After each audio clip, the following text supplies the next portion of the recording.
আওয়ামী লীগের সাধারণ সম্পাদক ওবায়দুল কাদেরকে দেখলাম আনন্দবাজার একটা ইন্টারভিউ দিতে।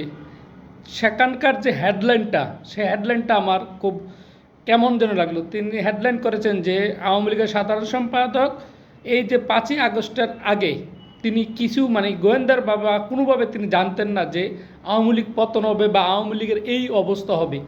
আচ্ছা, তিনি আওয়ামী লীগের সাধারণ সম্পাদক, তিনি এটা জানতেন না কেন? তার তো অনেক বড় সোর্স ছিল।